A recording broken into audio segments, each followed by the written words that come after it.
7 years of marriage. I gave everything to her family, sacrificed more than most men ever would. Thought we had it all figured out. Then one Tuesday night, I stayed late at the office and saw something through a half-open door that shattered my world. I didn't make a scene. What I did next was so much worse. My name is Travis Reynolds. I'm 43 years old, and 2 months ago, I thought I had everything figured out. Good job as a supply chain manager at TechFlow Industries in Indianapolis. Steady paycheck, decent benefits. I'd worked there 11 years, climbed from inventory control all the way up to managing the Midwest supply chain operations. I met Jennifer Walsh at a company mixer 8 years back. She was 30, recently divorced, working as an administrative coordinator in the executive offices. Blonde, sharp green eyes, smile that could warm you up or cut you down depending on the day. She had a 9-year-old son, Brandon, from her first marriage. The ex had bailed to California years before, sent child support, but nothing else. We started as friends. Coffee in the break room, casual conversations about work and life. 6 months later, we were dating. A year after that, I proposed at a vineyard outside the city. She said yes, and I thought I'd finally gotten it right. Brandon was 11 when we got married. Quiet kid, always on his phone or gaming. I tried with him, showed up to basketball games, helped with homework, taught him practical stuff like changing tires and checking oil. But there was always a wall between us. He was polite enough, never disrespectful, just distant. Like I was a roommate he tolerated instead of a stepfather he accepted. Jennifer would make excuses. He's been through a lot, she'd say. Give him time. So I gave him time. 7 years of it. The wall never came down. Jennifer and I fell into a rhythm. We both worked at TechFlow, though in different buildings. I was in operations. She worked in corporate about a quarter-mile away. We'd carpool sometimes, meet for lunch, talk about our days over dinner. From the outside, probably looked like we had it together. 2 years ago, Jennifer got promoted to executive assistant for Stephen Carter, the VP of operations. He was one of those corporate types, expensive suits, always talking about synergy and paradigm shifts. Been with the company over 20 years. Jennifer said the job was demanding, that Stephen expected a lot. I believed her. That's the thing about trust. Once you give it, really give it, you don't go looking for reasons to take it back. You assume the person you love is who they say they are. The late nights started creeping in. The way she'd angle her phone away when texting. The distance in her eyes when I'd reach for her hand. I told myself it was work stress, that she was adjusting to the new position. I was wrong. And by the time I figured it out, everything I thought I knew was already gone. It happened on a Tuesday in late April. I remember because we just finished the quarterly inventory audit, and I was wrapping up the reports. The office was mostly empty by 6 o'clock. Just a few stragglers finishing up their work, the cleaning crew starting their rounds. Jennifer had texted me around 5, saying she'd be working late with Stephen on a presentation for the board meeting. Nothing unusual. She'd been doing that more often lately. I told her I'd probably stay late too, knock out some paperwork while the office was quiet. By 7:30, I was done. Saved the files, shut down my computer, stretched my back. The fluorescent lights hummed overhead in that way that makes everything feel slightly off after hours. I grabbed my jacket and headed toward the exit. That's when I passed Stephen Carter's office. The door was closed, but the blinds were tilted just enough that you could see through the gaps if you were walking by at the right angle. And I was at exactly the right angle. Jennifer was perched on the edge of his desk, legs crossed, laughing at something. His hand rested on her knee. Her hand touched his shoulder. They were close, too close, the kind of close that doesn't happen between a boss and his assistant unless something else is going on. Then she leaned in and kissed him. Not a quick peck, not something you could explain away. A real kiss. The kind that made my stomach drop through the floor. He kissed her back, his hand sliding from her knee to her waist. Her fingers moved to his collar, casual and familiar like she'd done 100 times before. I stood there frozen. My pulse hammered in my ears. My breath caught somewhere between my lungs and my throat. Part of me wanted to kick that door open, flip his desk, make him answer for what he was doing. But I didn't move. Instead, I pulled out my phone and took a picture. Just one. The angle was clear enough. Her face lit by the glow of his computer monitor, his eyes closed, her hand on his chest. No room for misinterpretation. I backed away slowly, quiet as I could. Walked back to my desk like I was on autopilot. Sat down. Stared at the screen without seeing anything. The picture of Jennifer and me from our anniversary sat in its frame beside my keyboard. She was wearing that red scarf she loved. I was grinning like I'd won the lottery. Now that smile felt like the punchline to a joke I didn't get. I didn't tell anyone. Didn't make a scene. Just grabbed my things, stuffed that picture frame into my bag, and walked out. The elevator doors closed behind me, and it felt like they were sealing off a chapter of my life I hadn't planned on ending. Outside, the parking lot was quiet. I made it to my truck, slid behind the wheel, and just sat there gripping the steering wheel with both hands. My reflection in the rearview mirror looked like someone I didn't recognize. By the time I started the engine, my mind was clear. I wasn't confused. I'd seen what I saw. There wasn't any mystery left. Just a decision. I'm not staying. I didn't go home right away. I drove to Ryan's apartment on the east side of town. Ryan Foster had been my best friend since college, the kind of guy who knew when to talk and when to just hand you a beer and shut up. He opened the door at almost 10 o'clock, took one look at my face, and stepped aside without a word. Grabbed 2 bottles from his fridge and sat down across from me in his worn-out recliner. "You look like hell," Ryan said, his voice even and calm. "Jennifer's been cheating on me," I said. The words came out flat, emotionless. "With Stephen Carter. I saw them tonight in his office." Ryan didn't flinch, didn't act surprised. He just nodded slowly, took a drink, and leaned back. "You sure?" I pulled out my phone and showed him the photo. He studied it for a long moment, then handed the phone back. "What are you going to do?" he asked. "Leave," I said. "Tonight. I'm not going back to that house. You need a place to crash. You got one here," Ryan said without hesitation. "Stay as long as you need." I spent the night on his couch, barely slept, just stared at the ceiling, replaying everything. The late nights, the distance, the way she'd look right through me, sometimes like I wasn't even there. All the pieces I'd ignored because I wanted to believe we were fine. By morning, I knew exactly what I had to do. I wasn't going to yell, wasn't going to beg for answers. I was going to walk away clean and let the consequences land where they belonged. Around noon, I drove back to the house. Jennifer's car was gone. Good. I didn't want to see her, didn't want to hear whatever story she'd spin.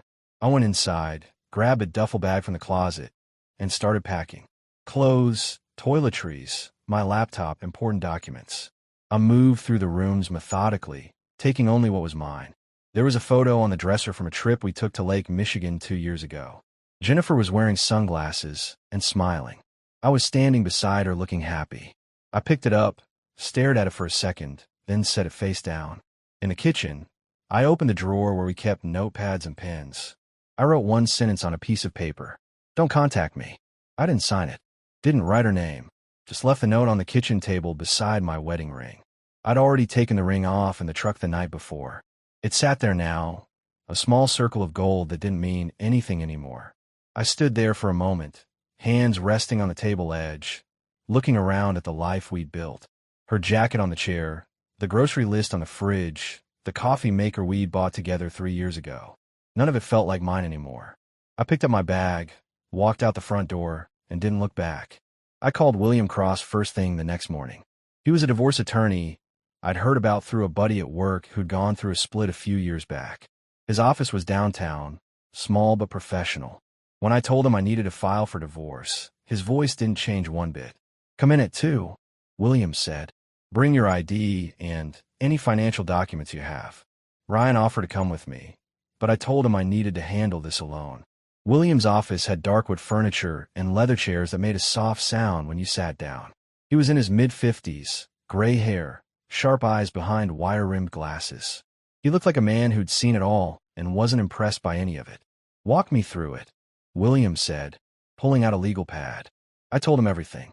The photo, the late nights, how long I'd suspected something was off. I showed him the picture on my phone. He studied it without expression, then nodded. "You want to move fast?" William asked. "As fast as legally possible," I said. "Any kids together?" "No. She has a son from a previous marriage, but he's 17. Not mine. Joint accounts. Yeah. Checking, savings, 1 credit card." "What about the house?" "In my name," I said. "I owned it before we got married. Never added her to the deed." William made notes, his pen moving steadily across the paper. "That simplifies things. I'm assuming you want to go with irreconcilable differences rather than citing adultery." I thought about it. Part of me wanted to put in writing, make it official that she destroyed this marriage. But another part just wanted it over. Irreconcilable differences, I said. I don't need to drag this out. William explained the process. Filing, serving papers, mandatory waiting period, asset division. He was thorough, didn't sugarcoat anything. Before I left, he gave me some advice. You can start separating your finances now, William said. Move half the joint savings into a new account. Don't drain everything. Just protect your share. Change your passwords. Freeze any shared credit. Do it quietly. That afternoon, I opened a new account at a different bank across town. Transferred exactly half of our savings, plus my last paycheck. Changed every password I had. Set up alerts on my credit report. Piece by piece, I started dismantling the financial life we'd built together. I also filed for 2 weeks of personal time at work. I had it saved up, never took much vacation. The HR manager didn't ask questions, just processed it and told me to take care of whatever I needed to take care of. By the time Jennifer realized what was happening, I'd already be gone. And that's exactly how I wanted it. Jennifer must have walked through that door and seen the note immediately. I wasn't there to witness it, but I could picture it clear as day. The way she'd stand there in the kitchen, staring at those 5 words, and that ring sitting on the table like a period at the end of a sentence she never saw coming. Ryan told me she started calling that same night. My phone lit up over and over, her name flashing on the screen. I'd block her number before I even left the house, so she started using other numbers. Different area codes, probably borrowed phones for people at work, or those app numbers you can get online. I didn't answer a single one. Just watched the screen light up, buzz, go dark, then light up again. Like watching someone pound on a door that was already welded shut. The emails came next. Subject lines that said things like, "Please talk to me," and "I can explain." A few were blank. Just her name in the sender field like that alone should make me open them. I deleted every one without reading past the first line. She reached out to Ryan too. He showed me the text one evening while we were sitting on his back porch. It was short, desperate. "Ryan, please. I know he's with you. I need to talk to him. He's misunderstood something. I can explain. Please." I handed the phone back. "Don't respond." "Wasn't planning on it," Ryan said, taking a drink of his beer. "She's spiraling." "Good," I said. And I meant it. Word got around the office fast. I'd filed for personal time, vanished without explanation. Jennifer showed up to work every day and had to walk past my empty desk. Had to answer questions from people who noticed I was gone. Had to pretend everything was fine while her whole world was coming apart at the seams. I heard through a mutual acquaintance that she looked rough. Not sleeping, barely eating, eyes red from crying. She told people I was dealing with something personal, that I'd be back soon. But deep down, she had to know better. The ring told her everything. A week after I left, Jennifer got served. William had the divorce papers delivered by courier to the house. Clean white envelope. Her name typed on the front. No return address. Just cold, legal documentation of the end. I wasn't there to see her open it, but I imagine that's when it really hit her. Not when I disappeared, not when I didn't answer her calls, but when she saw my signature at the bottom of those papers. When she realized this wasn't a fight, wasn't something she could talk her way out of. It was done. Ryan said she called him again that night, sobbing, barely coherent. He didn't pick up, just let it go to voicemail and deleted it without listening. She tried reaching out to a few of her mutual friends, spinning stories about how I'd misunderstood something, how I was being unreasonable, how she just needed a chance to explain. But most people stayed out of it. Nobody wanted to pick sides in a mess they didn't understand. Jennifer was used to controlling the narrative, used to making people believe whatever version of events she wanted them to believe. But this time, the silence spoke louder than any story she could tell. And that silence was mine. 10 days after Jennifer got the divorce papers, the eviction notice landed. William had filed it quietly, processed it through the courts, all legal and proper. Since the house was in my name, and she'd refused to leave on her own, the law gave me the right to remove her. I didn't do it to be cruel. I did it because I wasn't going to share a roof with someone who'd betrayed me. That house had memories, sure. Good ones. Sunday mornings, backyard barbecues, quiet evenings on the couch.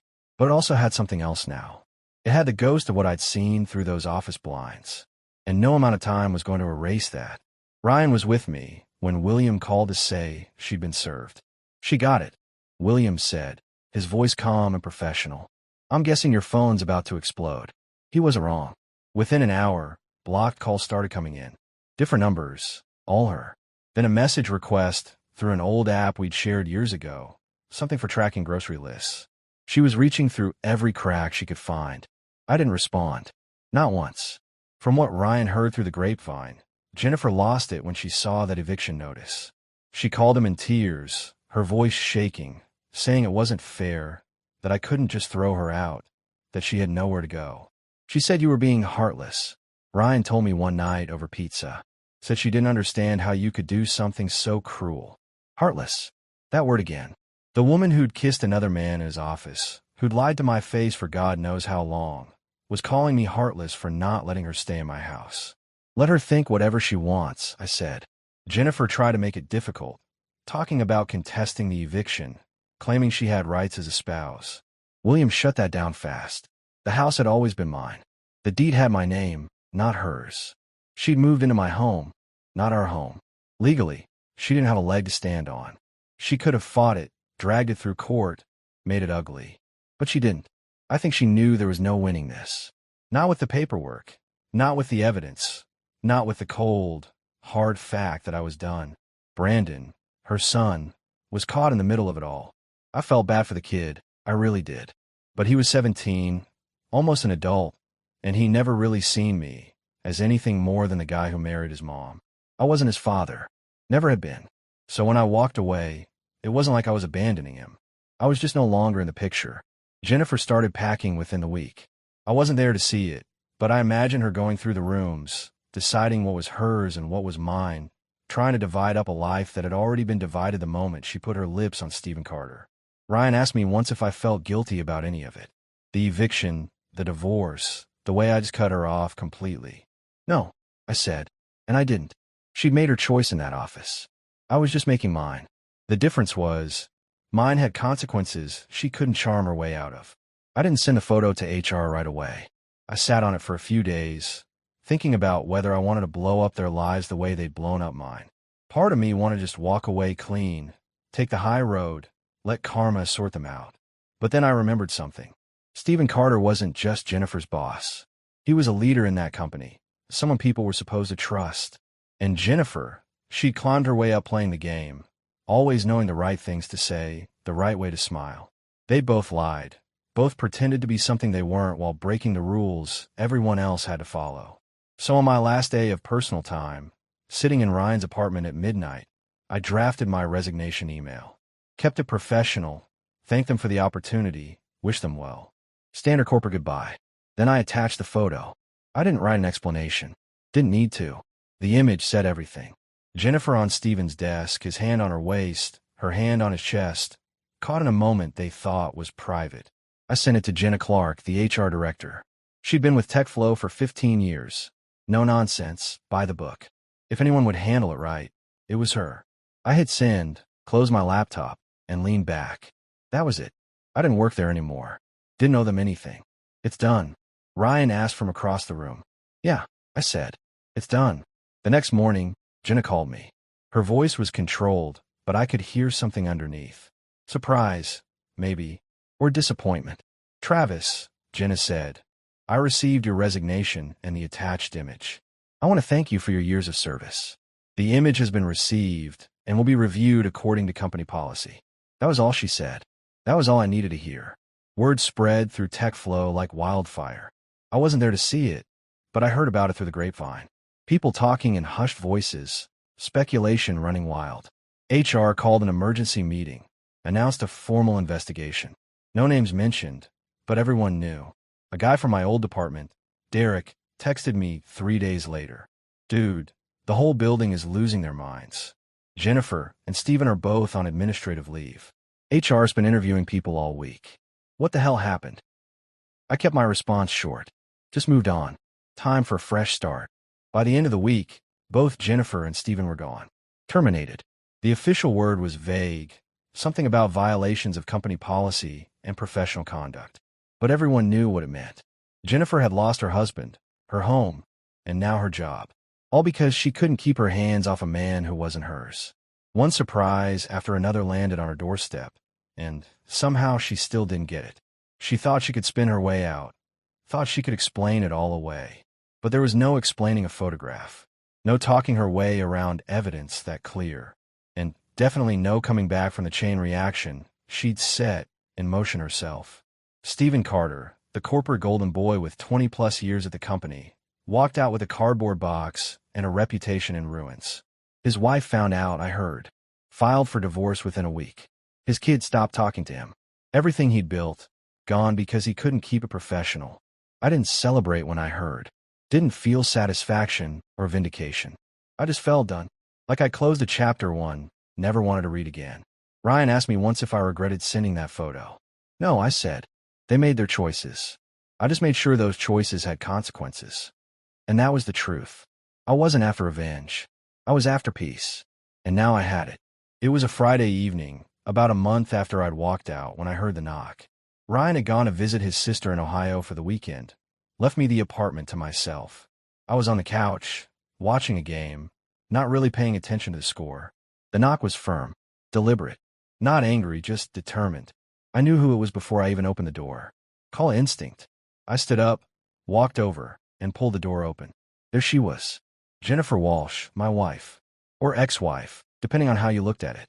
The papers were filed, the waiting period almost over. She looked smaller than I remembered. Her hair was pulled back, no makeup, wearing jeans and an old sweatshirt that hung loose on her frame. Her eyes were red, like she'd been crying for days. Maybe she had been. Please, Jennifer said, her voice shaking. Just hear me out. 5 minutes. That's all I'm asking. There was a time, not that long ago, when seeing her like that would have broken me. When I would have pulled her inside, held her, told her we'd figure it out. That's who I used to be. The guy who fixed things, who forgave, who believed people deserve second chances. But I wasn't that guy anymore. I stood in the doorway, one hand on the frame, looking at her without blinking. My voice came out calm, flat, final. You made your choice, I said. Now live with it. Her mouth opened like she wanted to argue, wanted to explain, wanted to say whatever she'd been rehearsing in her head for the past month. But I didn't give her the chance. I stepped back and closed the door. Not a slam, not dramatic. Just a quiet, deliberate close. The kind that says more than any words ever could. I stood there for a second, hand still on the knob, listening. I thought maybe she'd knock again, maybe yell something through the door. But she didn't. I heard her footsteps, slow and heavy, moving down the hallway. Then the sound of the stairwell door opening and closing. I walked back to the couch and sat down. Let out a long breath I didn't know I'd been holding. That was it. The last piece of her that had been hanging over me. The last thread connecting us. She tracked me down somehow. Probably hired someone, asked around, did whatever it took to find me. Jennifer had always been resourceful like that. Always found a way to get what she wanted. But this time, it didn't matter. This time, there was nothing left to get. I thought about what she must be feeling right now. Walking back to her car, replaying those 8 words over and over. Realizing that I wasn't angry anymore, wasn't hurt, wasn't anything. Just done. That's what she couldn't understand. She thought if she could just talk to me, just explain, she could make it right. She thought she could fix it the way she'd fixed everything else in her life, with the right words and the right tone and the right amount of tears. But some things can't be fixed. Some betrayals cut too deep. And some doors, once closed, don't open again. Ryan called me later that night from his sister's place. You doing okay? He asked. Yeah, I said. Jennifer showed up. I sent her away. Good, Ryan said. You don't owe her anything. I know, I said. And I did. I'd given her 7 years, given her my trust, given her a life. And she'd thrown it all away for a man who wasn't worth half of what I'd offered her. Now she was left with nothing but regrets and a closed door. And I was left with something I hadn't felt in years. Freedom. 2 weeks after Jennifer showed up at Ryan's door, something unexpected happened. I got a call from Brandon, her son, my stepson, technically, though that word never quite fit. Travis, Brandon's voice said, hesitant and quiet. Can we talk? We met at a coffee shop downtown, neutral territory. He was 17 now, looked older than I remembered. Taller, sharper features, less of the kid I'd tried to connect with for 7 years. I know what happened, Brandon said once we sat down. He stirred his coffee without drinking it. Between you and my mom. I mean, I knew before. I saw them together once, like 6 months ago, at the house when you were working late. I didn't know what to do, so I just didn't say anything. The words hit me harder than I expected. This kid had carried that weight for half a year, watching his mother lie to me, knowing what she was doing. That wasn't your burden to carry, I said. You were just trying to survive in a bad situation. I should have told you, Brandon said, and his voice faltered. You were good to me. You showed up. You tried. And I was always kind of a jerk about it, because I kept waiting for you to leave like my dad did. But you didn't leave until you had to. I didn't know what to say to that. For 7 years, I'd felt like I was hitting a wall with this kid. And now, after everything fell apart, he was finally being honest. I appreciate you saying that, I told him. But you don't owe me anything. You were just a kid caught in the middle. Brandon nodded, finally took a sip of his coffee. Mom's been asking about you. I told her to leave you alone. She doesn't get it. She thinks if she explains enough, you'll understand. But I get it. What she did, there's no coming back from that. We talked for another 20 minutes. He told me he was planning to go to community college in the fall, maybe study engineering. Asked if I'd be willing to write him a recommendation letter for a scholarship. I told him I would. When we left, he shook my hand. Firm grip, looked me in the eye. Thanks for trying, he said. I know I didn't make it easy. Take care of yourself, Brandon, I said. That conversation shifted something in me. Closed the door I didn't even know was still open. Meanwhile, Ryan and I had been talking about an idea we'd kicked around since college. Starting our own consulting firm. Operations and logistics consulting for small to mid-sized companies. Nothing flashy, just good work at fair prices. We spent evenings mapping it out. Business plan, potential clients, startup costs. Ryan had some money saved. I had my severance from TechFlow and half the savings Jennifer and I had built. We pooled resources and filed the LLC paperwork. By the end of the month, Foster Reynolds Consulting was official. We worked out of Ryan's garage at first, 2 laptops on a folding table, whiteboards propped against the walls. Within 3 weeks, we had our first client, a manufacturing company in Fort Wayne that needed help streamlining their supply chain. The work was good, honest, something I'd built with my own hands and my own decisions. No office politics, no wondering who was lying to me. Just clear problems with clear solutions. For the first time in months, I felt like myself again. Not the man I'd been with Jennifer, always second-guessing, always wondering if I was enough. But someone stronger, someone who knew his worth. 4 months after I walked out on Jennifer, I met Amy Davidson. It wasn't planned, wasn't something I was looking for. Just happened naturally, the way good things do when you're not forcing them. Ryan and I had taken on a client in Carmel, a floral supply company that needed help with their distribution logistics. The owner was a woman named Amy, 41 years old, with auburn hair and sharp brown eyes that didn't miss much. She ran the business herself, built it from the ground up after her divorce 3 years earlier. We met in her office to discuss the project. She was direct, asked good questions, didn't waste time. I appreciated that. By the end of the meeting, we had a plan in place. You want to grab lunch? Amy asked as we were packing up. There's a good deli down the street. We can go over the timeline. Lunch turned into 2 hours of conversation. We talked about work at first, then life, then the messy parts of life neither of us had planned on. She'd been through her own betrayal, her ex-husband cheating with someone from their church group.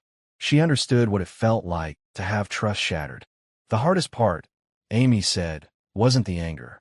It was realizing I'd wasted years on someone who didn't value what we had. Yeah, I said. That's exactly it. We started seeing each other after that. Coffee dates, walks along the Monin Trail, dinners at places neither of us had been before. She had a black lab named Duke who tried to eat everything in sight and made me laugh every time I came over. Amy was real. No games, no pretense. Just steady, honest, present. She listened when I talked about Jennifer, about the betrayal, about how it had changed me. She didn't judge, didn't try to fix it, just listened. You're different than you think you are, Amy told me one evening as we sat on her back porch watching Duke chase fireflies.